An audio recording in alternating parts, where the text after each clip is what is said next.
കേന്ദ്ര സർക്കാർ ജീവനക്കാരുടെ ക്ഷാമബദ്ധ വർദ്ധിപ്പിക്കാനുള്ള തീരുമാനം വരുന്നുണ്ട്. ഇപ്പോൾ 2% ഇത് ഉയർത്താനാണ് കേന്ദ്ര ക്യാബിനറ്റ് തീരുമാനിച്ചിരിക്കുന്നത്. കേന്ദ്ര സർക്കാർ ജീവനക്കാരുടെയും വിരമിച്ചവരുടെയും DA 2% വർദ്ധിപ്പിക്കും. അർജുൻ പീതാംബരൻ ഡൽഹിയിൽ നിന്ന്. അർജുൻ, വിശദാംശങ്ങൾ എന്തൊക്കെയാണ്?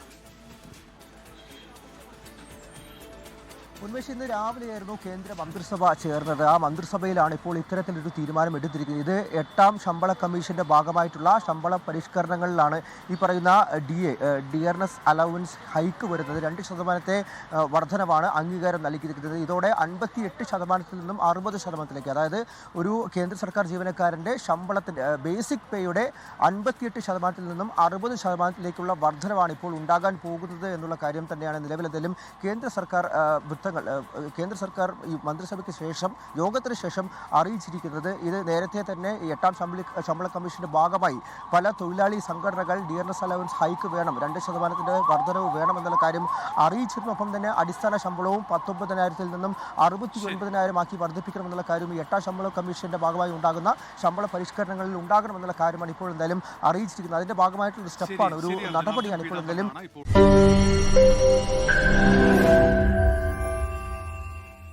ലോകത്തെവിടെയായാലും ഏത് സമയത്തും 24 വാർത്തകളും ഓഗ്മെന്റഡ് റിയാലിറ്റി പാക്കേജുകളും എക്സ്പ്ലെയിനറുകളും വിശദമായി കാണാൻ ഞങ്ങളുടെ യൂട്യൂബ് ചാനൽ നിങ്ങൾക്ക് സബ്സ്ക്രൈബ് ചെയ്യാം.